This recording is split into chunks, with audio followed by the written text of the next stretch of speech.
Before we come to the statement, I would like to remind the House that on issues which may relate to ongoing cases relating to vulnerable children, members will wish to take care to avoid saying anything that could prejudice any cases that are currently before the courts or which might come before the courts at a later date. Statement, Home Secretary Yvette Cooper. Thank you, Madam Deputy Speaker. Last Monday, I set out the actions this government is taking forward to tackle the terrible crimes of child sexual exploitation and abuse, including mandatory reporting, a new victims and survivors panel, an overhaul of data and police performance requirements, tougher sentences for perpetrators, and support for local inquiries, including in Oldham. The Safeguarding Minister is this morning meeting with survivors from Oldham, and earlier this week she and I met Professor Alexis Jay, who chaired both the 7-year National Independent Inquiry into child sexual abuse and the first local independent inquiry into grooming gangs in Rotherham. Professor Jay's strongest message to us was that the survivors who bravely testified to terrible crimes committed against them must not be left to feel that their efforts were in vain, because despite all the inquiries, no one listened and nothing was done. So following those discussions, I therefore want to update the House on our next steps, both to take forward inquiry recommendations and to go further in tackling sexual exploitation and grooming on the streets and online to keep children safe. The Independent National Inquiry into Child Sexual Abuse completed its final report in 2022. It took 7 years, heard 7,000 personal testimonies and considered 2 million pages of evidence. They were devastating accounts of brutal rapes, sexual violence, humiliation, trauma, betrayal of vulnerable children by those charged with protecting them, and people in positions of power who shamefully put the reputation of institutions before the protection of children. The inquiry included separate detailed reports on organised child abuse in residential homes and schools, abuse and cover-ups in the Catholic and Anglican churches, and a 2-year inquiry published in February 2022 into child sexual exploitation by organised networks and grooming gangs, which itself examined over 400 recommendations made by previous inquiries and serious case reviews, as well as taking further evidence of its own. And there have been further reports since then, including on Telford and on police performance.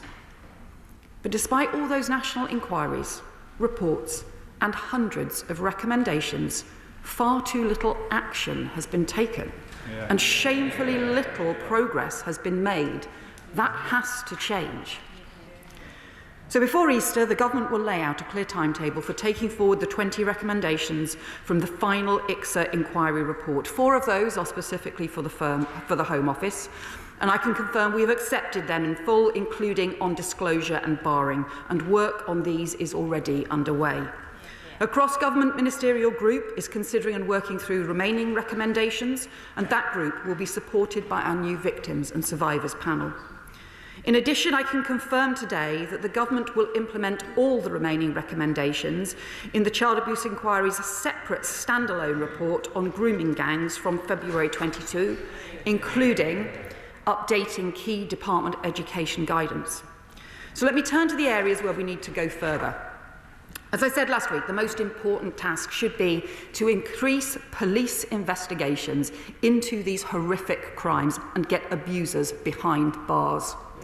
We will introduce stronger sentences for child grooming, making it an aggravating factor to organise abuse and exploitation.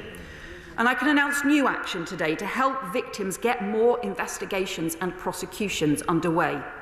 I'm extending the remit of the Independent Child Sexual Abuse Review Panel, so it covers not just historic cases before 2013, but all cases since, so that any victim of abuse will have the right to seek an independent review without having to go back to the local institutions who decided not to proceed with their case.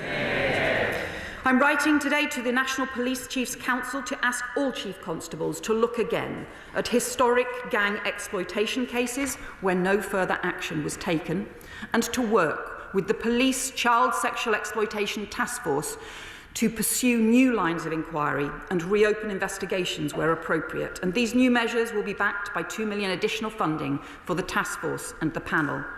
And all police forces will be expected to implement the 2023 recommendations from His Majesty's Inspectorate, including producing problem profiles on the nature of grooming gangs in their area. And I have asked the Inspectorate to review progress this year. But as well as reviewing past cases, we also need much stronger action to uncover the full scale and nature of these awful crimes. The Child Sexual Exploitation Police Task Force, led by the National Police Chiefs Council, has estimated that out of the 115,000 child sexual abuse offences recorded by the police in 2023, around 4,000 involved more than one perpetrator.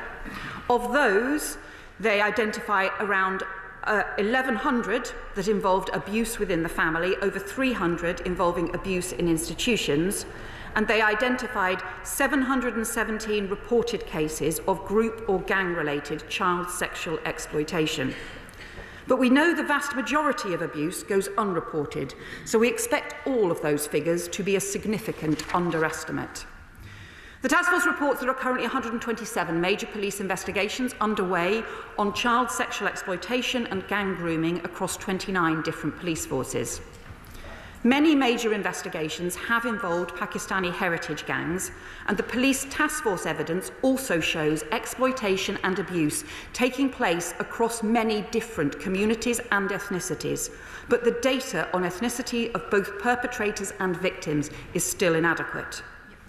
As I said last week, we will overhaul the data we expect local areas to collect as part of a new performance management framework. But I've also asked the Child Sexual Exploitation Task Force to immediately expand the ethnicity data it collects and publishes, gathering data from the end of the investigation when a fuller picture is available, not just from the beginning when suspects may not yet have been identified. But in order to go much further, I have asked Baroness Louise Casey to oversee a rapid audit of the current scale and nature of gang-based exploitation across the country and to make recommendations on the further work that is needed. The specific 2022 ICSA report, Child Sector Independent Inquiry Report on gang exploitation, concluded that an accurate picture of the prevalence of child sexual exploitation could not be gleaned from the data and evidence that it had available. So this audit will seek to fill that gap. It will look at further evidence that was not previously available, including that collected by the Police Task Force and including the new problem profiles compiled by police forces, and it will include an equivalent audit of child protection referrals. It will properly examine ethnicity data and the demographics of the gangs involved and their victims, and will look at the cultural and societal drivers for this type of offending, including amongst different ethnic groups. And it will make recommendations about further analysis, investigations and actions that are needed to address current and historic failures. Baroness Louise Casey was the author of the No Holds Barred 2015 report into child sexual exploitation in Rotherham, and I have therefore asked her to oversee this rapid 3-month audit ahead of the launch of the Independent Commission into Adult Social Care. In many areas across the country, the focus must now be on further police investigations and implementing recommendations to improve services. But we will also provide stronger national backing for local inquiries where they are needed to get truth and justice for victims and survivors. The Prime Minister and I both met last week with survivors from Telford, who had enormous praise for the way that that local inquiry was conducted after there had been failings over very many years. And that inquiry led to tangible change, including piloting the introduction of CCTV in taxis, appointing child sexual exploitation experts in local secondary schools. And as we've seen, effective local inquiries can delve into far more local detail and deliver more locally relevant answers and change than a lengthy nationwide inquiry can provide. So Tom Crowther, KC, Chair of the Telford Inquiry, has agreed to work with the Government to develop a new framework for victim-centred, locally led inquiries where they are needed, and as a first step, to work with Oldham Council and up to 4 other pilot areas. That will also include support for local authorities who want to explore other ways to support victims, including local panels or drawing on the experience of the Independent Inquiry Truth Project. And, Madam Deputy Speaker, the Government is already drawing up a duty of candour as part of the long-awaited Hillsborough Law. So we will also work with mayors and local councils to now bolster the accountability mechanisms that can support and follow up local inquiries to ensure that those who are complicit in cover-ups or to try to resist scrutiny are always robustly held to account and truth and justice are never denied. This new package of national support for local inquiries will be backed by £5 million of additional funding to get further local work off the ground, because at every level, getting justice for victims and protecting children is a responsibility we all share.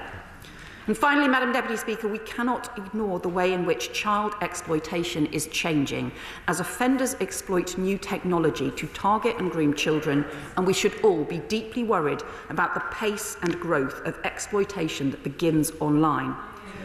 We're therefore bolstering the work of the Home Office-funded undercover online network of police officers to target online offenders and developing cutting-edge AI tools and other new capabilities to infiltrate live streams and chat rooms where children are being groomed. And further measures will be announced in the Crime and Policing Bill to tackle those organising online sex abuse. Madam Deputy Speaker, nothing matters more than the safety of our children. Yet for too long, this horrific abuse was allowed to continue. Victims were ignored, perpetrators were left unpunished, and too many people looked the other way. And even when these shocking crimes were brought to light and national inquiries were commissioned to get to the truth, the resulting reports were too often left on the shelf as their recommendations gathered dust. So under this government, that has changed. We are taking action not just on those recommendations, but on the additional work we need to protect victims, put perpetrators behind bars, and to uncover the truth wherever things have gone wrong. This is about the protection of children, the protection of young girls, and the radical and ambitious mission we have set for this government to halve violence against women and girls in a decade. And I hope all ministers will support that mission and support the measures we have outlined today to help achieve it. I commend this statement to the House. I call Shadow Home Secretary Chris Philp. Thank you, Madam Deputy Speaker. Let us start by remembering the victims of this scandal. Thousands of young girls, often in their early teens, were systematically raped by gangs of men, predominantly of Pakistani heritage. Those in positions of authority, the police, local councils, the CPS, ignored them, and in some cases even covered up these horrendous crimes because of absurd concerns about so-called cultural sensitivity. 10 days ago, the Prime Minister compounded this by saying it was a far-right bandwagon to raise these issues and call for a proper inquiry. Let me say this, it is not far-right to stand up for rape victims, and smearing those who raise this issue is exactly what led to the victims. Order, order. The Shadow Home Secretary will be heard. Shadow Home Secretary. Smearing those who raise this is exactly what led to the victims being ignored and the crimes covered up in the first place. So will the Home Secretary apologise on behalf of the Prime Minister for his language last week? Now, Madam Deputy Speaker, it is not true to say that the previous government did nothing following the ICSA report. The last government set up the Grooming Gang Task Force following the ICSA report, which led to 550 arrests of perpetrators in the first year alone, and I'm glad the new government is continuing that work. In April 2023, the data collection on the ethnicity of perpetrators was initiated, but the initial publication of that, I think last November, showed the collection is incomplete. So will the Home Secretary ensure the police follow through on the work initiated in April 2023 and ensure the data is collected more comprehensively? And the mandatory reporting recommendation was introduced as an amendment to the Criminal Justice Bill, which fell due to the early election. And I'm glad the government say they will now pick that up and take it forwards. But, Madam Deputy Speaker, previous reports and reviews did not go far enough. The ICSA report itself was mainly not about these rape gangs. In fact, it barely touched on the issue and only looked at 6 towns. We now believe as many as 50 towns could have been affected, so ICSA barely scratched the surface. Now, the Home Secretary just announced government support for only 5 local inquiries. Let me say this is wholly inadequate when we know up to 50 towns are affected. So I have some serious questions for the Home Secretary. Firstly, how are the other 40+ towns supposed to get answers to the questions that they have? And these initial 5 towns, how will they be chosen? And secondly, the Home Secretary said nothing in her statement about the powers these local inquiries will have. It seems they will not be statutory inquiries under the 2005 Act. That means these local inquiries will not have the power to compel witnesses to attend or to take evidence under oath or to requisition written evidence. So if that's the case, how can they possibly get to the truth when faced with cover-ups? In fact, it was precisely that problem, the lack of powers, that led the chairs of the Manchester local inquiry to reportedly resign last year, because they weren't given the information they needed by public authorities and they didn't have the powers required to force its release, and so they resigned. These powers are needed, the legal powers, because these crimes were deliberately covered up in some cases.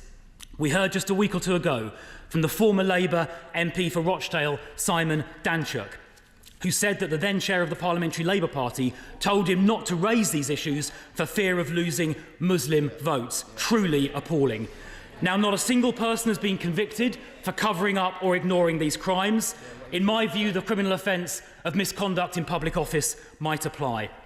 And moreover, those vile perpetrators who can be deported should be, every single one of them, changing the law if needed to do it, and using visa sanctions with countries like Pakistan to ensure they accept back eligible perpetrators. So, Madam Deputy Speaker, what the Home Secretary has announced today is totally inadequate. It will only cover a fraction of the towns affected, and it appears these inquiries will not have the legal powers they need. That is why we need a proper, full, national public inquiry covering the whole country and with the powers under the Inquiry Act needed to obtain the evidence required. And it's not just me that thinks that. In the last week or two, the Labour MPs for Rotherham and Liverpool Walton have called for a full national inquiry, as has Andy Burnham, the Labour Mayor of Greater Manchester. And I commend those members and Andy Burnham for their courage in speaking out. Recent polling shows the vast majority of the public want a full national public inquiry, including 73% of Labour voters. But most importantly and finally, so do victims. Jane was groomed and abused at the age of just 12. She was gang raped repeatedly. She told the police and she told her social worker. At one point, the police even found her being abused by an illegal immigrant. But instead of arresting him, the police arrested her. Jane still doesn't know if any of her abusers have been jailed or if any of the public officials who let her down so badly have been held to account. Jane now wants a proper national public inquiry. Home Secretary, why don't you? Well, Madam Deputy Speaker, these are the most vile crimes against teenagers, against children, against young girls very often. They involve sadistic abuse, rape, and the most appalling trauma that can then last for very many years. The independent inquiry into child sexual abuse ran for 7 years and took evidence from 7,000 victims and survivors across the country. And too many of those voices and the bravery that those victims showed has too often just been ignored. And whilst he says he took action, I'm afraid his party had 10 years to introduce a duty to report child abuse, to make it a responsibility on professionals to report, to make it an offence to cover up child abuse. That was something that I was calling for 10 years ago, the Prime Minister was calling for 12 years ago, and he failed to do it, and we have lost a decade as a result. The independent inquiry into child abuse also ran a 2-year investigation into child sexual exploitation and grooming gangs. And one of the shocking things that it found was less is now known and understood about the prevalence of this appalling crime than prior to 2015. So in that period, from 2015 to 2022, even after we knew about what had happened in Rotherham, and even after Baroness Louise Casey had identified the impact and the failure to address issues about race and ethnicity, again, the previous government went backwards on issues around gathering data and information and the need for proper evidence. And that is why this government has now commissioned Baroness Louise Casey to instigate a rapid review to uncover the prevalence of this appalling crime across the country, with no holds barred in the way that we know that she will conduct this inquiry, to actually fill the gaps in the evidence rather than rerun the same questions without the evidence and the data that we badly need. And I would also point out to him, his party also weakened the disclosure and barring rules in 2012, again making changes that I and the policing minister opposed at the time, and the independent inquiry has recommended reversing in order to keep children safe. Rightly, but again, his party failed to act. Now, I hope that the action that we have announced should be supported right across the country, including the duty to report child abuse, proper penalties to cover it up, stronger sentences for grooming gangs, new rights for victims to get an independent review on reopening their case, new action to reopen historic police investigations, new standard for the police to meet, a new victims and survivors panel, a new audit of the scale and nature of child sexual exploitation and grooming gangs, led by someone who uncovered a lot of the problems in Rotherham, including their failure to confront Pakistani heritage gangs, new ethnicity data to be gathered and published, which he failed to do, new national support for local inquiries, including the Telford model, victims panels, and new work on accountability linked to the Hillsborough law to hold failures to account, because we will strengthen the law to do so, and a proper timetable for taking forward the independent inquiry, because this has to be about action and about protecting children and keeping them safe. Sarah Champion. Thank you, Madam Deputy Speaker. I think I heard the Home Secretary adopting my 5-point plan. So I thank her for that, and I thank everybody across the House who's been campaigning on this issue. But if I could ask for some clarity, did the Home Secretary say that she was going to be adopting all 20 of the ICSA reports, or just those in the grooming gang strand? Do local authorities, as well as the police forces, have to do a review onto their cases of CSE? She cites Telford, which was victim-focused, which was why it was so important, because we must have those victims and survivors' voices. But what they said they lacked, what Greater Manchester said they lacked, was the ability to compel witnesses. And a big strand of what we need to do is make sure there have been no cover-ups, and it's only if it's on a statutory footing that we can do that. I would also say, with respect, that I think Telford cost £8 million, and I think the Home Secretary said she was providing £5 million for the whole thing across the country. And why do we need another one in Telford when we know this is happening nationally? Can she assure us there will be transparency of the findings of all of these inquiries, reviews, audits? And is it possible that this could be UK-wide? Because I don't believe this is only happening in England and in Wales. It needs to be across the whole of the UK. Well, I thank my honourable friend for her question, and to go through in turn we will set out before Easter the timetable for taking forward the work around all of the recommendations from the main independent inquiry into child sexual abuse. She will know that some of those raise complex issues, and some of those considerable work will need to be done. So we recognise that, and we have discussed that with Professor Alexis Jay. There are others which we can take forward swiftly, and those covered by the Home Office, led by the Home Office, we are taking forward swiftly, and the work is already underway, including on disclosure and barring, and also on the duty to report, which will be included as part of the legislation. On the local inquiries, the Telford, we are not redoing the Telford inquiry. She is right that in Telford they conducted an extensive inquiry that involved victims, crucially involved victims and survivors throughout, from the very beginning, designing the inquiry in the first place, and it has led to very substantial change and continues to have further follow-up work on it.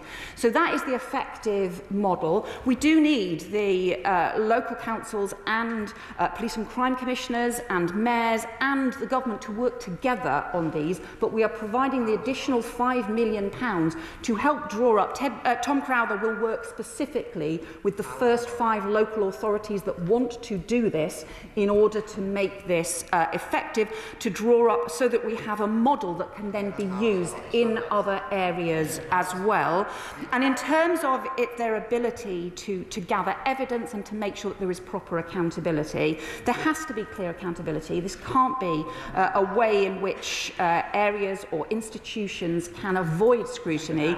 Obviously, the work in Telford and in Rotherham, in the original work that Baroness Casey did manage to uncover truth in different areas, but there also need to be other new arrangements on accountability. And that is what we are working with the Cabinet Office and also with mayors and councils to draw up what new accountability arrangements would be to ensure that there is proper either follow-up or as part of those initial inquiries that you have that proper accountability framework in place. And we will link that to the duty of candour as part of the Hillsborough law, because unlike the previous government, who frankly have never taken seriously issues around candour and responsibility and accountability for frankly the 14 years they were in power when they refused to bring in a Hillsborough law, we will bring in the Hillsborough law because we are clear there needs to be proper accountability for failure to tackle its abuse.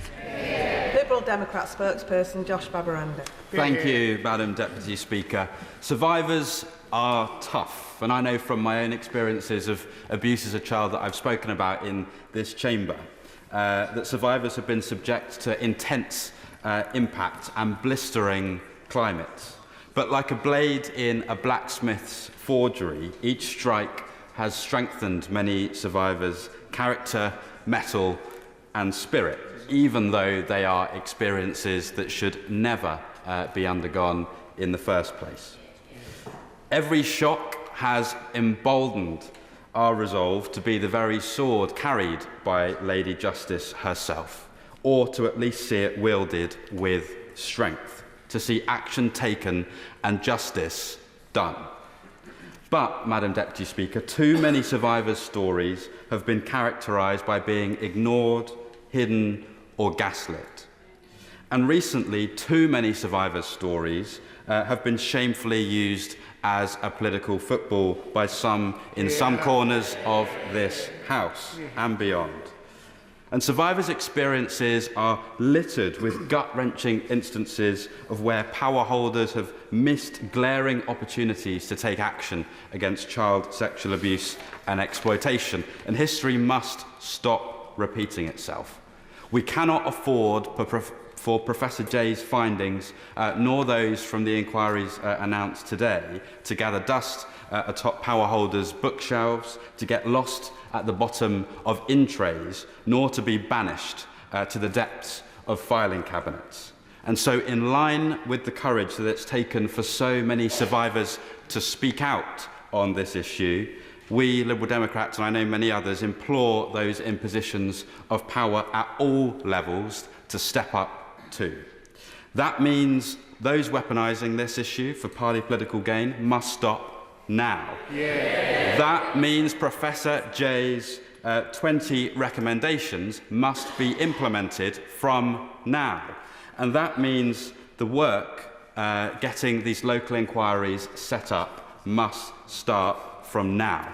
But survivors need assurance that beyond the areas that have been announced today, that they will be able to get justice in their cases as well. So will the Home Secretary share what the plan will be for areas beyond that she's announced today, and what legal powers will these inquiries have to ensure that they have teeth and justice can be delivered? We must all dignify survivors experiences with action. We must honour all survivors' stories with reform.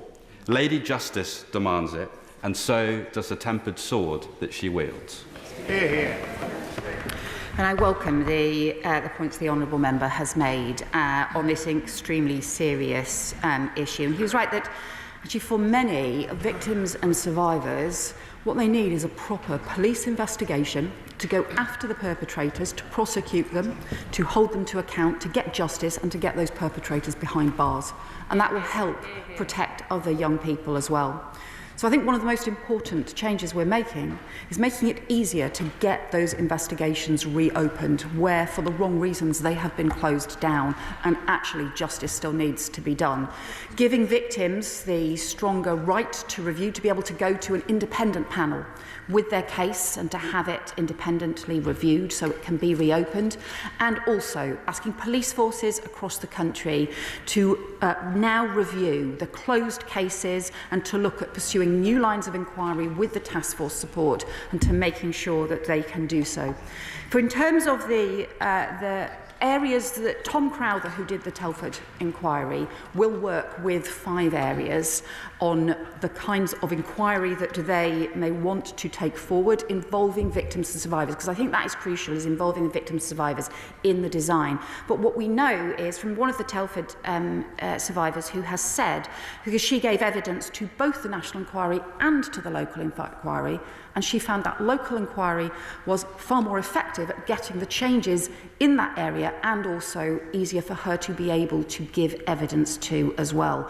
So that's why we need areas to be able to learn from what Telford did effectively, but also to be backed up by a stronger arrangement for accountability, a stronger mechanisms to be able to hold local organisations to account if they are not complying, but we do also expect local organisations to comply and to be part of finding truth and justice for survivors.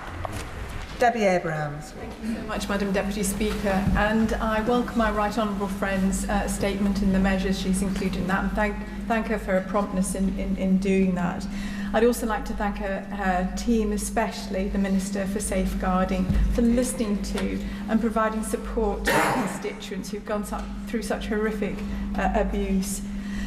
Can I ask my right honourable friend how she will ensure that not only the individuals who were responsible for this awful abuse are caught and convicted, but also those who fail to protect and to support these vulnerable young people, because it's not just young women that have been affected in Oldham, it's also young men, and how they will be held to account. Thank you. Margaret Friend is right to raise these important points. I know this is an issue she has worked on for many years. One of the things that we need to do is we actually need to strengthen the law on this. We need to have a much stronger legal framework in order to be able to make sure that there is proper accountability, not just the holding to account and properly punishing perpetrators of appalling abuse, but also holding to account institutions and individuals who fail to take the action that is needed to protect our children. And that means the duty to report, making it an offence to cover up child abuse, and also a duty of candour to be able to comply and to provide the information, to provide the transparency in these cases, and also looking at the other local mechanisms that we need in place in areas like hers and across the country to be able to make sure that there is proper accountability when things go really badly wrong. Chair of the Select Committee, Dame Karen Bradley. Thank you very much, Madam Deputy Speaker. I welcome the statement and my committee will look carefully at it. Professor Alexis Jay is in front of us on Tuesday next week and I'm sure we will come back with further points. But just 2 points today.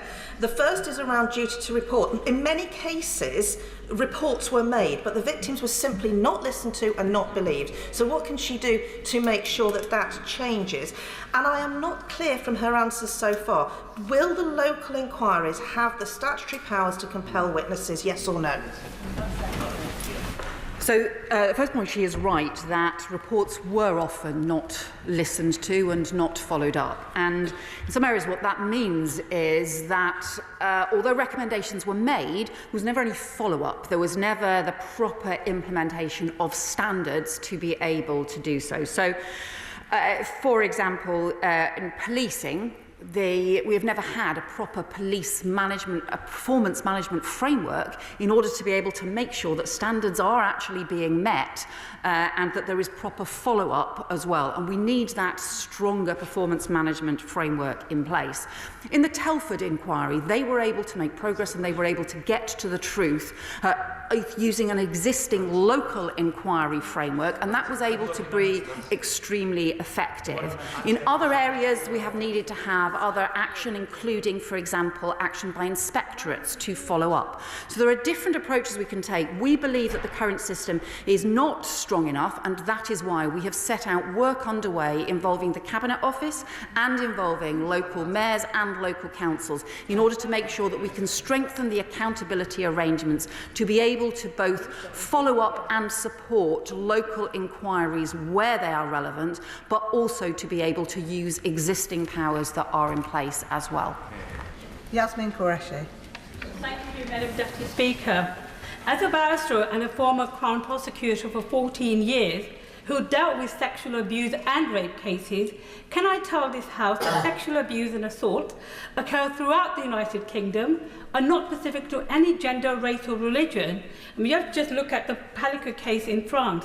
But there is one group of victims who are often not spoken about, that is young boys and young men. The level of sexual abuse that relates to them is completely underreported. I think it's a cultural thing, you know, boys must man up or they can't be shown to their feelings. Can I ask the Home Secretary, therefore, that when she's looking at these things, can the people who are going to be looking into this inquiry look at the fact that the abuse of young boys in particular? My honourable friend is right to raise this point because it's one of the issues, in fact, that was raised as part of the independent inquiry's 2-year review into child exploitation. It identified teenage boys, young boys who are being exploited, and often identified patterns where they were initially being exploited online. And what started as online abuse and grooming and then led to contact abuse and rape and the most appalling violations as well. So she is right to highlight this issue. It's extremely important that this is taken into account and is part of the way in which local councils and local police forces need to respond. Robbie Moore.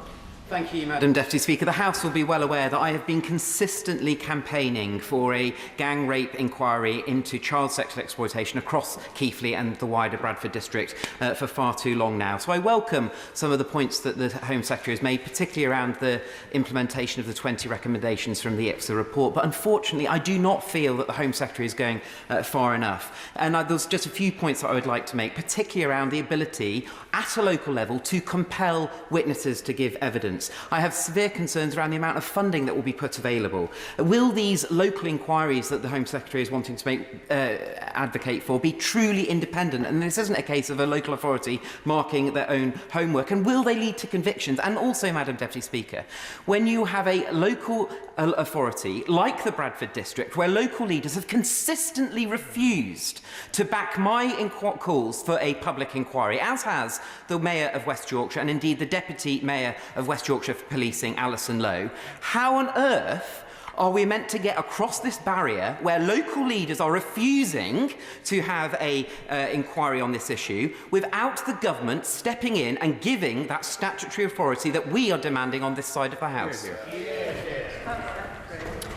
Well, I would say to them that obviously it's really important to ensure that there is independent scrutiny of he will be aware that the inquiry in Rotherham that was led by Baroness Louise Casey at that time used inspectorate powers and was also clearly independent and managed to uncover serious problems that had gone wrong in Rotherham at that time. So there are different ways in order to do this. The Telford inquiry was funded locally and also managed to involve victims and survivors, and also managed to shape the inquiry in the way that the victims and survivors wanted. That's also an important thing to do. But the other thing I would just say is, for all areas, right across the country, the most important thing is still to get police investigations into going after the perpetrators, getting them before the courts and getting them behind bars. And whatever else happens, we have to keep the centrality of getting stronger police investigations to pursue perpetrators at the heart of what happens.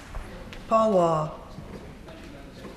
Child sexual exploitation and abuse are the most sickening, appalling crimes perpetrated against some of the most vulnerable youngsters in our communities. So can I strongly welcome this comprehensive new national plan of action to put victims first, and welcome the appointment of Baroness Casey to conduct a rapid review into the scale and nature of these grooming gangs. But can I also urge a cross-party consensus around this issue rather than the game playing and misinformation we've seen in the past week?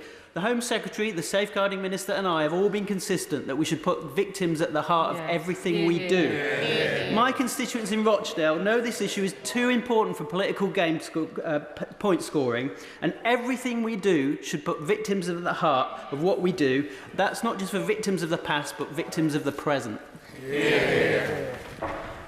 Well, I thank my honourable friend for his question. I know this is an area that he does a lot of work on, and he's right that the potential for the national audit by Baroness Louise Casey is to identify, properly to look at the scale and the characteristics of these appalling crimes right across the country, and also to then be able to make further recommendations about further work that may be needed, further investigations that may be needed as well.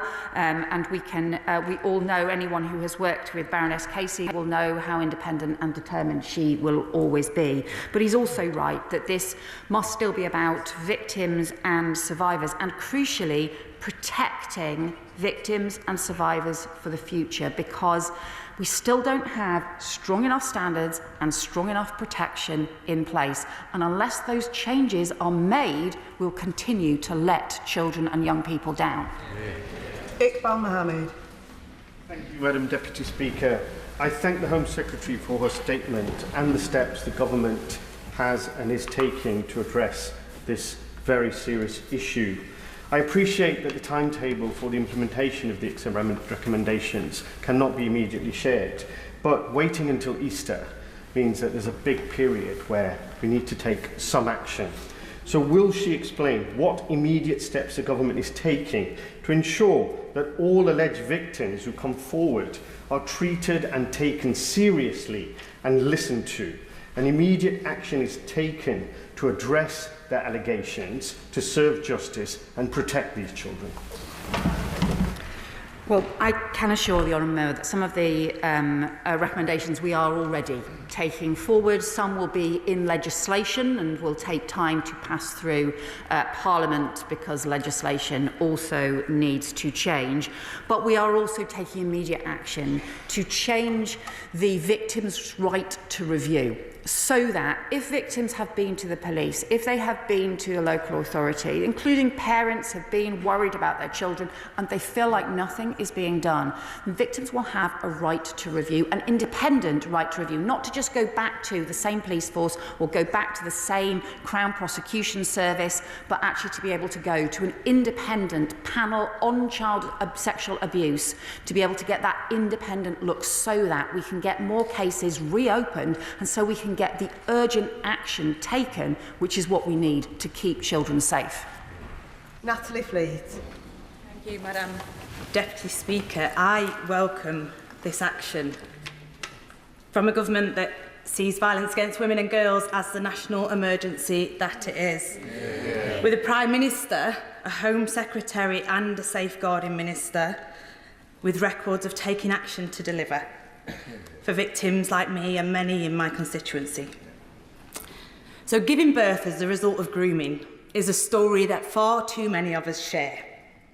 And there are so many reasons why children and the women that they grow into don't speak out. And I want to share one particular story today. It's about the victim that told me that the perpetrator has threatened that if she speaks out, he will have access to her child, something he hasn't done so far. That means that she has to work so hard to hide his crime to protect herself and her baby. Will the Home Secretary meet with me and other victims to talk about how we discuss changing the law to protect children born of rape? Thank you.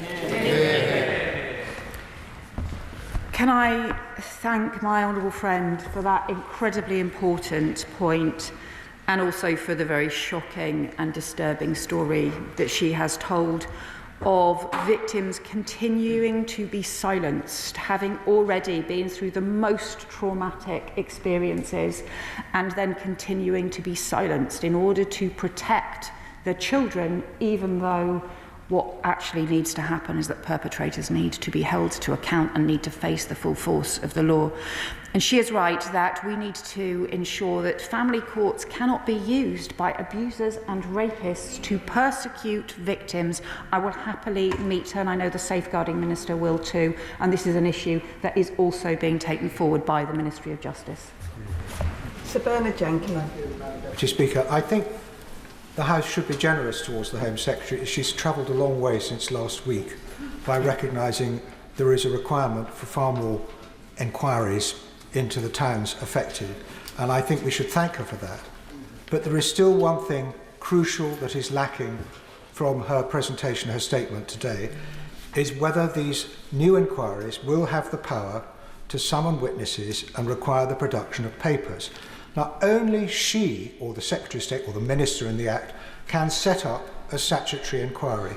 In fact, the Minister specifying an inquiry can set the terms of reference, can decide whether it should concentrate on certain towns, can set the time frame, can set the budget, can appoint as many people as she wants to the panel so that different parts of the inquiry could run in different parts of the country concurrently. But is she really ruling out that any of these inquiries should be statutory inquiries? Because victims will only have the real freedom to speak out in either this place, this Parliament, as we have just very movingly heard, or in a statutory inquiry where they will be immune, legally immune from the consequences of anything that they say in an inquiry. Why can't she provide the victims with those protections? So the strongest protection for victims continues to be through police investigations, and the police, of course, have full powers to pursue investigations wheresoever they may be found. There have been a series of local inquiries held in different ways, including the inspector investigation into Rotherham, where Baroness Louise Casey was the lead inspector and then did have powers to be able to get to the truth there, and also the Telford inquiry, which did not have those powers but still managed to uncover serious problems and also make serious recommendations. There are different ways in which to do this. We have made clear that we want to strengthen the accountability, powers and ability to make sure that there are answers given to local areas, and to do that alongside the work that we already have underway as part of the Hillsborough Law and as part of the duty of candour that we need to implement across the board. Toby Perkins. Thank you very much, Madam Deputy Speaker. I thank the Home Secretary for the really important steps that she's announced today.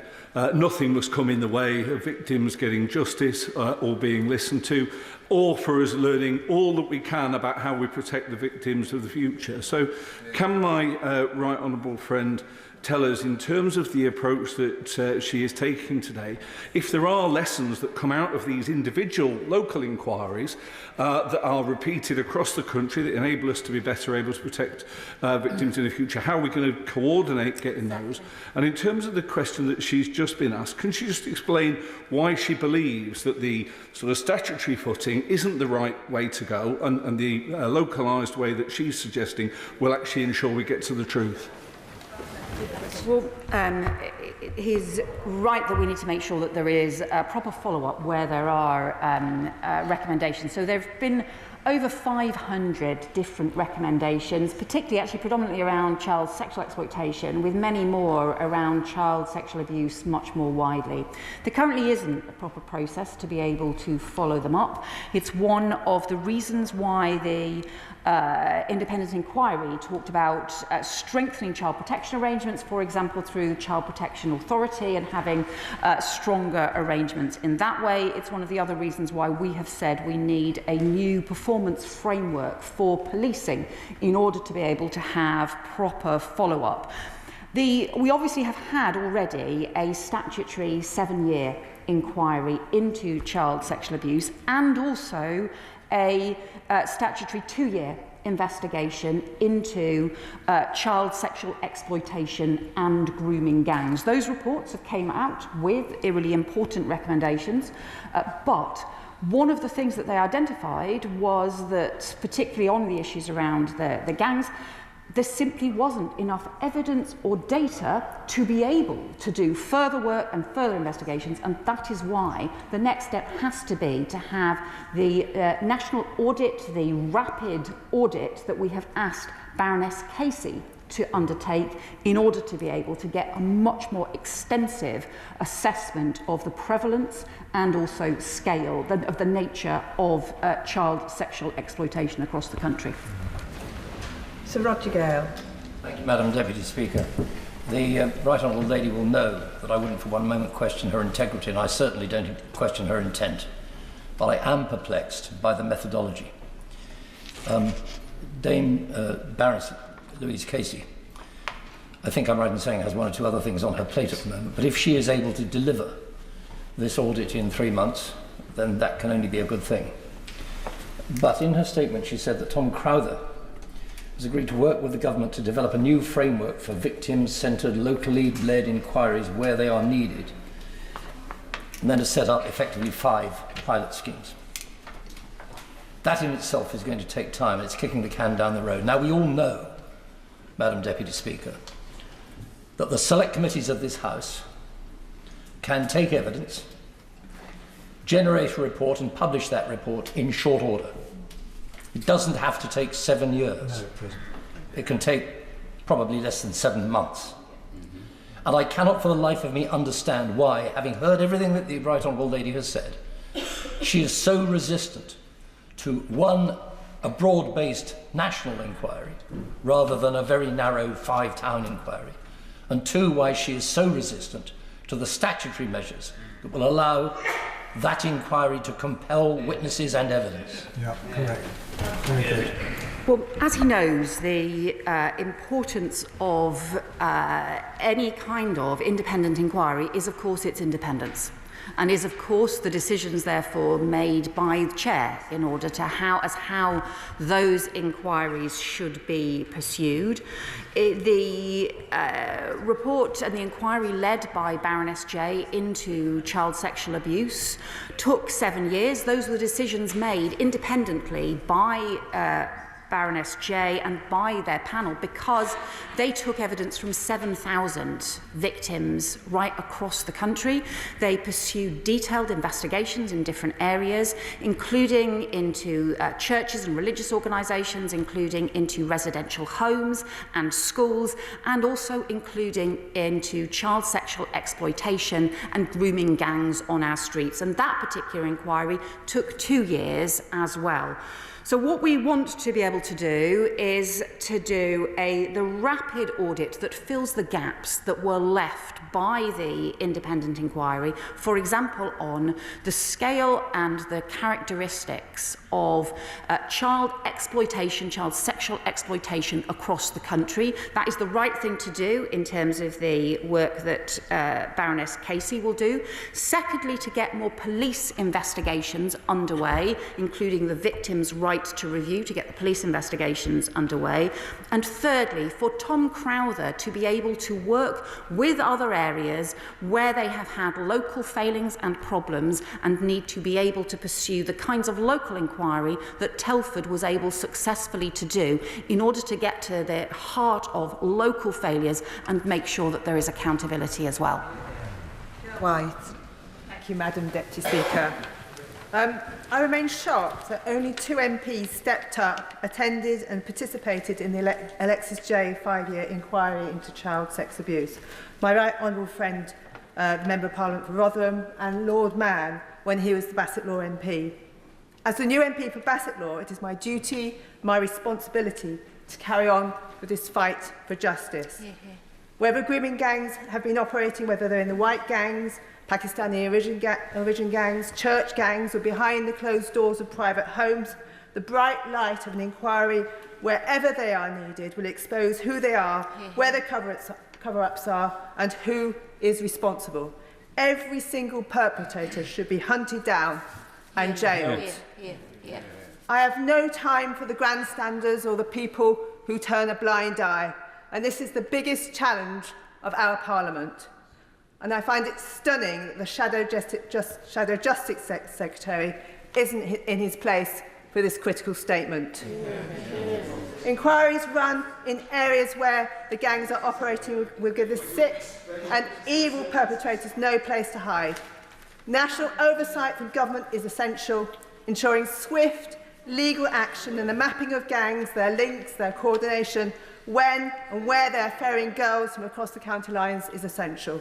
And does the Home Secretary agree with me that we need to end this tyranny of child abuse and put words into action? Well, I agree with my honourable friend, and these are terrible crimes which have been ignored for too long. There are currently 127 major police operations underway on child sexual exploitation and gang grooming across 29 different police forces. But one of the things that the independent inquiry identified was that this is something, child sexual exploitation happens across all police force areas, happens across all communities, and all areas should ensure that they have the proper systems in place to make sure that they're actually following up what is happening to missing children, what is happening to the kids that stay out overnight and who are vulnerable or who go missing from residential care homes, because too often that is still not happening, and too often we still get reports, even though those are basic things that all police forces should be doing and all local authorities should be doing. And that is why we've strengthened the powers for victims to get a review. That is why we are requiring police forces to now look back at those historic cases, because we know that there are cases that are not being reported, we know that there are cases that are not being investigated, and that is where the fastest action needs to be, to go after those perpetrators who are still on our streets and who are still getting away with it and will continue to do so unless police forces and local councils work together to put perpetrators behind bars. Tessa Munns. Thank you, Madam Deputy Speaker. May I refer the House to my register of interest, and particularly to the fact that I'm a director of Whistleblowers UK, a not-for-profit organisation. I'm the last remaining MP of the 7 members of the House of Commons who originally called on Theresa May for an independent inquiry into child sexual abuse. My experiences are on the record also. So I particularly welcome the acceptance of Professor Alexis Jay's recommendations and Baroness Louise Casey's rapid review into child sexual exploitation. Can I, though, draw the Home Secretary's attention to my concern about police investigations. Now, she's referred to the National Police Chief Council and to reopening cases, but I am concerned about people marking their own homework, and we know that there is an institutional resistance to being found lacking and to deep scrutiny. One of the primary whistleblowers with whom I was involved has waited years for the truth to out, and she's been threatened with being sued by senior police officers, and it would appear that complaints can only be made about junior officers who are called and investigate, and that there is no ability to complain about senior officers. And I am aware, I'd ask her to please look at the IPCC and the IOPC reports, whether they have been published or not, particularly where they have not been published, and where they've investigated threats, where there have been threats, as I understand it, from the police of suing members of those organisations about the findings that they have made. I think it's incredibly serious that we have organisations like the Independent Police Commission and Home Secretary. the Office for Home Police. Secretary. Order. Home Secretary. I'm happy to follow up with her about the very serious issues she raised. And she's right to say this cannot be about institutions just marking their own homework. And that's one of the reasons why we have made now the right to review an independent one. For child sexual abuse cases where victims feel that they have been let down by police force, by the Crown Prosecution Service, that they should be able to take that right to review, not back to the same police force, but to be able to go to an independent child sexual abuse panel in order to get a right to review, in order to see whether they can get their cases reopened and properly investigators and perpetrators pursued. She also knows that there are other routes as well to hold police forces to account, including the police inspectorate, which my concern is currently, although it can make recommendations, and for example, it has just found serious failings in Cleveland Police's response to child sexual exploitation, but too often those recommendations are not followed up because there are no powers to do so. So that's why we will also be changing the police management framework, performance management framework, to strengthen the ability of the inspectorate and also of the Home Office to ensure that action is taken to improve performance and to actually implement recommendations for improvement where there are serious problems that are found. And happy to talk to her about the wider policing reform that's needed to make sure that there is accountability.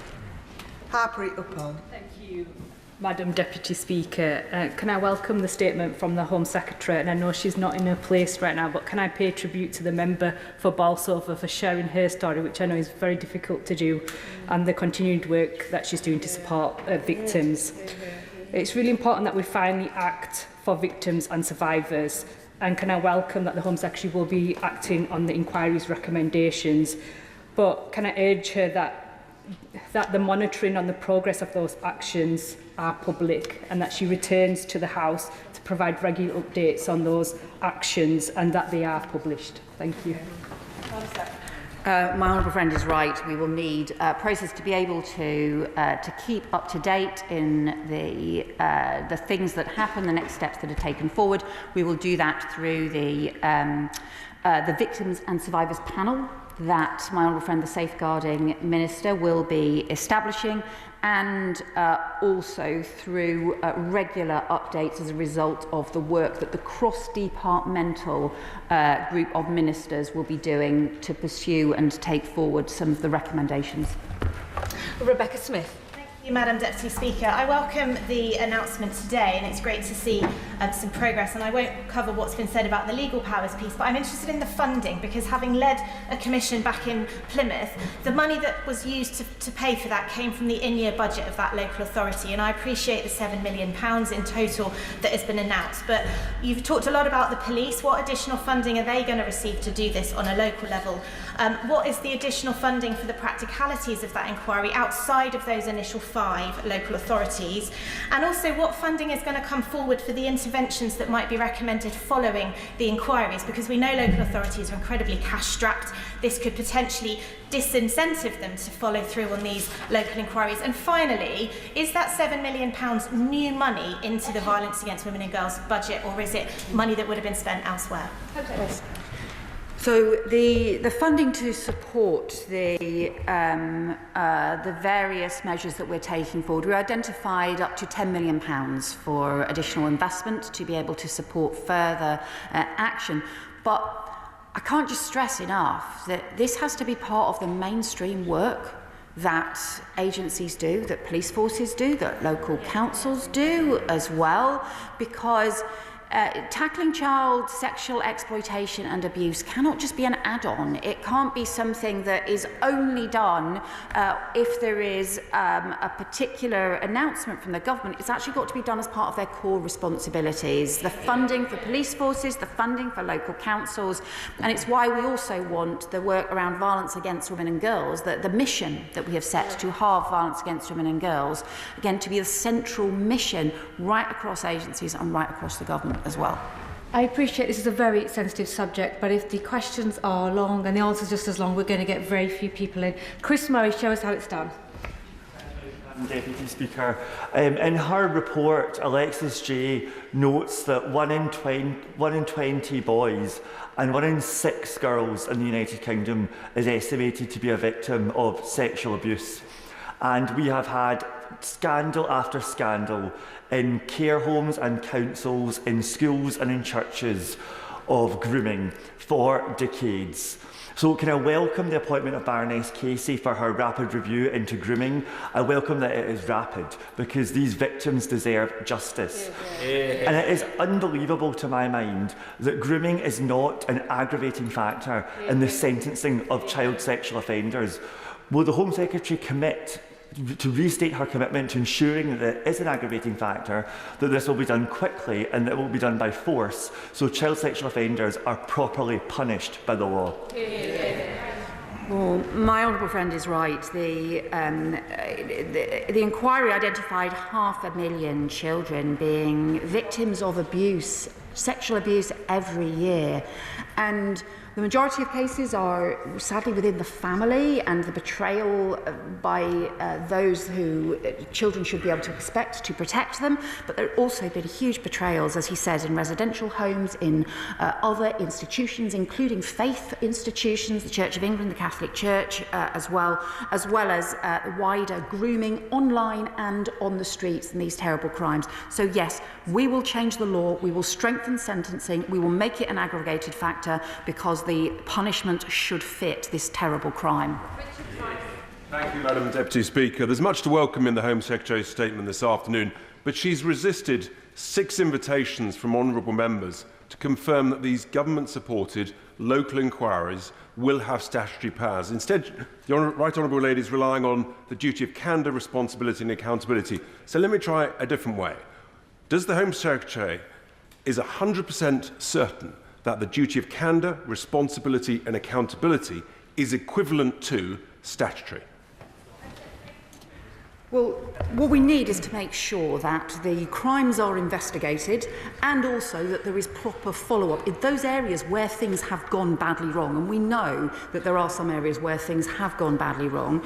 So the first stage has to be for the police to have full powers to be able to pursue these crimes and to be able to follow them wherever the evidence takes them, in order to be able to put perpetrators behind bars, because frankly that is where they should be in order to protect children and to keep them safe. And we also need to ensure that where things have gone wrong, there are sufficient powers to be able to get to the truth, sufficient ability for local organisations to be able to do that, and that no one can hide from accountability, no one can run away or obfuscate or use bureaucracy to get away with providing the answers and the justice and the accountability that victims need. So that is why we've set up a new programme of work to look at how you strengthen the powers available, how you strengthen strengthen the accountability available, part of that has to include the duty of candour. Part of it also has to include the duty to report, because there has to be these stronger responsibilities on people to report child abuse in the first place and to make it actually a criminal offence to cover it up. Because if the law isn't strong enough, we won't get the accountability and the action as well. Anna Dixon. Deputy Speaker, I would encourage members opposite perhaps to heed the appeal from the Honourable Member for Eastbourne to stop scoring political points on such an important and sensitive subject. But I would like to say, Madam Deputy Speaker, that I really welcome the Home Secretary's announcement, in particular this government's commitment to take action to protect victims and secure justice by accelerating investigations and prosecutions. But can the Home Secretary confirm the support is there so that police forces like those in West Yorkshire have the resources they need to investigate and prosecute perpetrators of these horrible crimes? Well, thank the Honourable Member for her question. We have increased the resources for police forces across the country by up to £1 billion next year. But also it's really important that all police forces see these kinds of crimes against some of the most vulnerable people in society as part of the core work on public protection and on keeping people safe that they must do. Thank you very much. Can I start by paying tribute to my honourable friend, the member for Keighley and Ilkley, for his persistent campaign to get an inquiry into Keighley and Bradford. Home Secretary, Scotland is not immune from grooming gangs. Indeed, a survivors expert fears that grooming gangs are operating in every town and city in Scotland. So can I ask what discussions the Home Secretary has had with the Scottish Government about this to ensure a unified and coordinated approach across the United Kingdom? And lastly, just to add my voice to those others within the Chamber, why on earth can this inquiry not be backed by statute? The Inquiries Act of 2005 gives all the accountability and assurances that victims need and the communities need to ensure that the process is followed properly. Well, he is right to talk about the child sexual exploitation and abuse that takes place in every corner of the United Kingdom.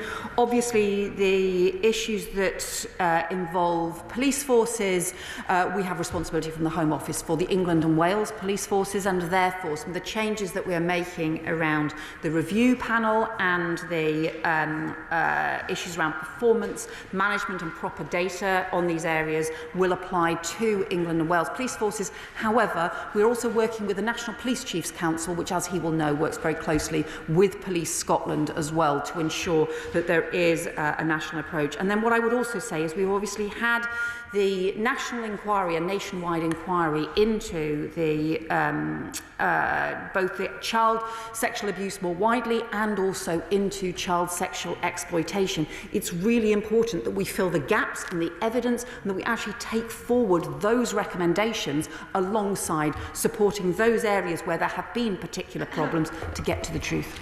Chris Webb. News today that Baroness Casey will take forward a rapid review into the scale and nature of grooming gang offences, because I know as Deputy Police and Crime Commissioner on the front line in Lancashire that there's significant underestimate figures of levels of exploitation and abuse that goes unreported and unidentified in towns like Blackpool. So what will the government do to ensure that systems are in place for reporting these crimes and command the confidence of the victims and survivors?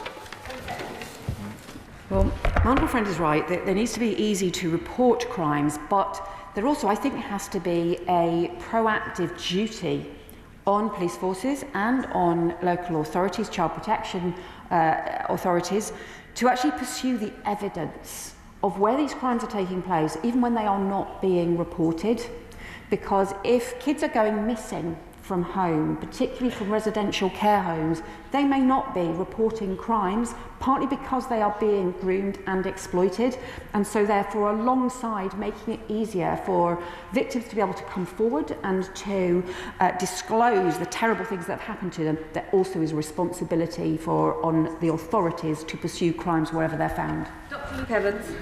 Madam Deputy Speaker, I'm usually measured when I come here, and I'm worried that actually the Labour government is playing us for fools here today. The Home Secretary has come here and picked 5 out of 50 towns and given no statutory powers. She's announced a review by the incredibly able Baroness Casey, but she's already doing a review into social care, and the review is not a review, it's an audit. Isn't the truth that the good members on the other side went back to their constituencies, and there are many of them across the country, and realised the strength of feeling felt by the public that this needs a national inquiry? This side get it, most of the backbenchers on her side get it. Why doesn't the Home Secretary swallow her pride and do a national inquiry? I would just say to my friend, I was a member that I was one of those who called for the independent inquiry into child abuse very many years ago, and supported the independent inquiry into child abuse, and also supported the 2-year investigation by that independent inquiry into child sexual exploitation, as well as some of the other investigations that it did as part of it. But we also have a responsibility to act when there are more than 500 recommendations from inquiries that are just sitting there with dust gathering on them. What we have to do is make sure that we actually get action, including the audit that we need from Baroness Casey, who will be taking that forward over 3 months before the Commission on Social Care gets going, and also making sure that we've got stronger police investigations, because frankly, if the police investigations don't happen, no one is going to get the protection that they need. And for Tom Crowther to work with the first local areas that want to take forward, local authorities, in order to develop a model and a programme that can be used in other areas wherever it is needed. Jonathan Brush. Thank you, Madam Speaker. Child sexual exploitation is, without shadow or doubt, the most disgusting, degrading crime imaginable. And we have to, at all times, have the victims at the forefront of our minds. And I will say this. When members opposite bring forward amendments to important legislation that they know won't result in an inquiry, but will block child protection measures, and then spend the subsequent days spreading misinformation, they are letting victims down. Now, I welcome the national audit into grooming gangs. I welcome the reopening of police investigations to ensure criminals are brought to justice. But can I just check, the Home Secretary said it a number of times, the 5 local areas that she's identified, they are initial areas, they are pilot areas, and the ambition is, wherever these crimes are taking place, local inquiries can take place.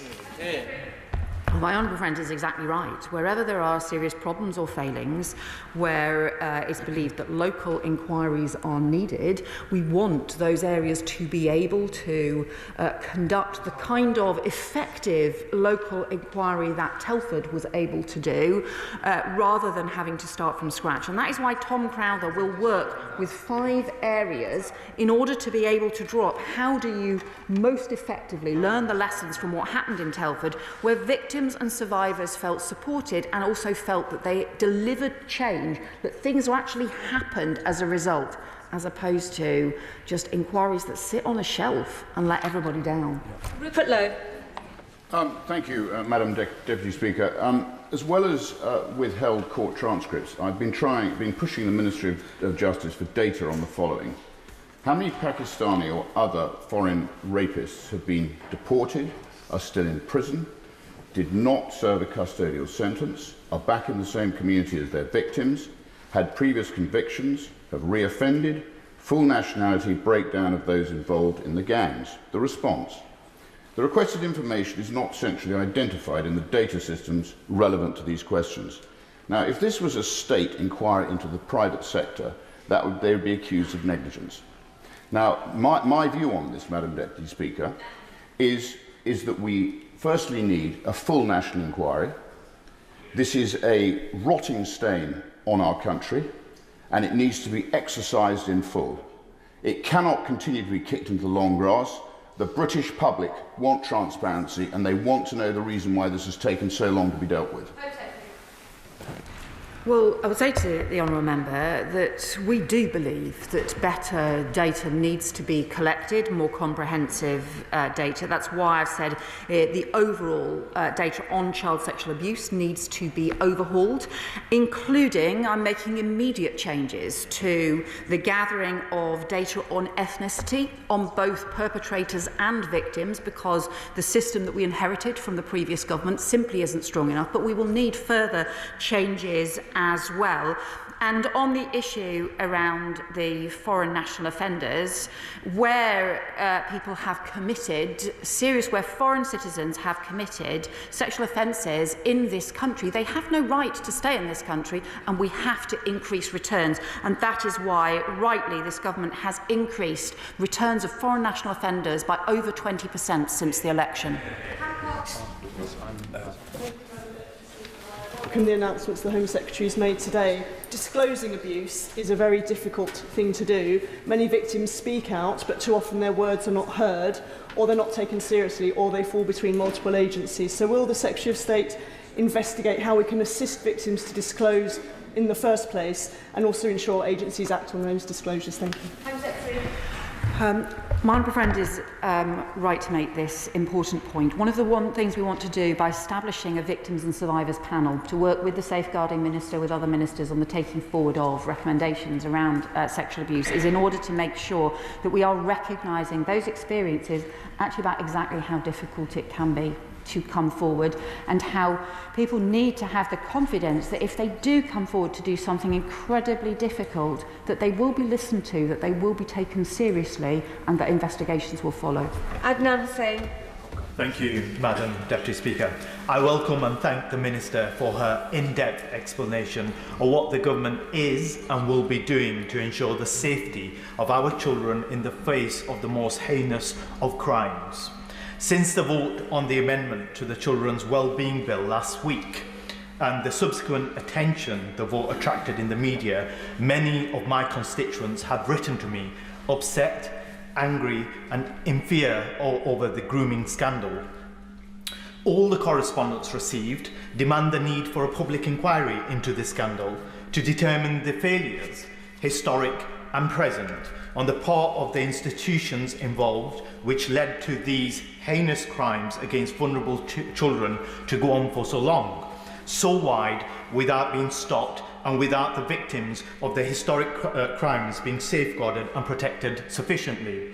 Madam Deputy Speaker, I finish with asking the Minister to confirm whether northern towns, like my own constituency in Blackburn, crimes of this specific nature of grooming gangs are still continuing to haunt our streets and vulnerable children, and whether further public inquiries are needed, whether further reports are needed to find out why this has gone on for such a long time. We need to provide Madam Deputy Speaker, as I conclude, we need to provide my constituents and everybody across the country solace. Madam Deputy Speaker, the independent inquiry into child sexual abuse and the 2-year inquiry into child sexual exploitation concluded that child sexual exploitation is happening right across the country, that action is needed right across the country, and there are currently, the task force reports, 127 major police operations underway on child sexual exploitation and gang grooming across 29 different police forces. And that is why it's so important that recommendations from those inquiries are implemented, that we actually get action to protect children, to protect young people who too often are let down when inquiry recommendations are ignored. I need you to work with me to get the final 10 members in, otherwise there'll be a lot of disappointment. And if you haven't been in here bobbing the whole time, there's no point trying to catch my eye now. Luke Murphy. Forgive me. George, David Burton-Sampson. Thank you, Madam Deputy Speaker, and I welcome the statement from the Home Secretary, a statement full of action. And I'm pleased that last week I supported the Children's Wellbeing and Schools Bill to start implementing much-needed safeguarding measures, unlike some of those opposite who attempted to wreck the bill, spread misinformation, which led to abuse online towards many members. And it's on that point, Madam Deputy Speaker, I asked the Home Secretary whether she is aware and shares my concern about the most rapidly evolving form of child sexual abuse taking place online, including artificial intelligence facilitated child sexual abuse material. Can the Home Secretary outline what plans the government has to tackle and strengthen the law in this area? My honourable friend is exactly right, as well as the measures in the Child Wellbeing Bill, including on proper identification of children to strengthen child protection, which is crucial. We also need much stronger measures to tackle online abuse and exploitation. I feel really worried about the pace at which this is escalating, that it involves both online grooming and abuse and indecent images, but also the impact of drawing young people into contact abuse as well. We will bring forward new laws in this area. Can my right honourable friend confirm that the new Victims and Survivors panel will have representation from regions across the country to ensure that victims' voices are heard loud and clear? And would she also agree with me that we need to dial down political opportunism that we've sadly seen from some members on the opposition benches? Yes, the Victims and Survivors panel will include people from all across the country. And I think the inquiry into child sexual abuse did have cross-party support, and I really hope there will be cross-party support for implementing the action that we need and that I have set out today. Jill German. Thank you, Madam Deputy Speaker. As my honourable friend has pointed out, the victims panel really does need countrywide representation. So, as a Welsh MP, can she confirm to me that Welsh voices will be heard loud and clear? We'll ensure that Welsh voices are heard loud and clear. Ben Coleman. Thank you, Madam Deputy Speaker. Many of my constituents have contacted me with their concerns about child abuse and child exploitation, and they will be relieved, I think, that the government is no longer, as the previous government did, allowing this to be kicked into the long grass, but is taking action, not least with the Casey Rapid Review. And one thing I think they'll be concerned about is the fact that official figures at the moment underestimate woefully the scale and the nature of grooming activities. And how can the Home Secretary ensure the House, ensure me and my constituents, that in future the reporting systems will be such that they can guarantee the confidence of victims and survivors? My honourable friend is right, and some of this is about giving victims and survivors the confidence to come forward and report abuse. Some of it is getting agencies and organisations to take seriously the risk factors so that they identify potential crimes and pursue them as well. And some of it is making sure that we have much stronger data requirements on police forces, on local authorities, so that we're collecting information and data. This was the first recommendation of the independent inquiry. We are taking it forward. It has been not taken forward for far too long. Sean Woodcock. Thank you very much, Madam Deputy Speaker. I'm grateful to the Secretary of State for her statement. There are victims and survivors in many communities, including my own of Banbury, and I welcome the steps that she has announced. I also want to commend the contribution to debate by my honourable friend, the member for Bolsover, and the honourable member for Eastbourne. Because I would ask the Home Secretary if she agrees with me that the voices that matter when we discuss how we tackle these issues are not those of billionaires, politicians or talk show hosts seeking to weaponise the pain and suffering of the victims and survivors, but it is those victims and survivors themselves who we should be listening to above all. My honourable friend is right. We need to make sure victims and survivors are at the heart of this. 7,000 victims and survivors did give evidence to the independent inquiry. That is a really hard thing to do. So we owe it to them to make sure that there is action as a result of the testimony they gave, rather than just leaving inquiries to sit on the shelf. Peter Swallow. Deputy Speaker, a number of constituents have contacted me on this serious issue, and I've made it clear I'd welcome any further inquiry that was able to command the support of experts and victims and build on the recommendations of the J report, rather than choosing to ignore them or delay action. Will my right honourable friend confirm that's exactly what she set before the House this afternoon? And does she believe, as I do, that on this basis, these measures should command support from across the House? Well, I do hope, Madam Deputy Speaker, that these measures do command cross-party support, because ultimately we need the stronger action from policing, from local authorities. We need cross-government action and action across communities to do the things that we have been told need to change for more than 10 years, and yet for too long they simply haven't. And that's why we urgently need this action to keep children safe. Thank you, Madam Deputy Speaker. Can I welcome the statement today from the Home Secretary on the action she will take to implement Professor Alexis Jay recommendations. There are another set of recommendations by Professor Jay on which my constituent has been campaigning, and those are the recommendations on safeguarding the Church of England. Professor Jay called for an independent process for safeguarding oversight and operations within the Church. The Synod is discussing this next month, but will the Home Secretary agree with me that measures must be brought forward before this House to be approved by this House without delay? Honourable Friend is right to point out that there were obviously many further inquiries as part of the overarching national inquiry into child abuse, including on church and faith organisations as well. Some of the recommendations were for those organisations to take forward. They do need to ensure that they do, and that they are responding, and that they have strong enough child protection arrangements in place. But we will be monitoring and looking at the recommendations from all of those reports as well. Sam Rushworth. Thank you. Can I thank the Home Secretary for her answers today that have already clarified a number of the questions that I would have wanted to raise with her. I'm also grateful for the victim-centred approach that she's taken. One of the challenges, I think, though, is that when a child is being groomed for sexual exploitation, that person doesn't always know that they're a victim at the time until they're an adult living haunted by the past. And so I wonder what more can be done to help children to recognise themselves what is happening in their lives. I welcome the really important point my honourable friend has made, and we see this as part of the wider work we're doing around tackling violence against women and girls, is actually to ensure that children, that young people have the confidence to be able to recognise abuse, to be able to recognise exploitation, and it is something that I know the Education Secretary takes immensely seriously and is looking at how to take forward. Final question, Ayub Khan.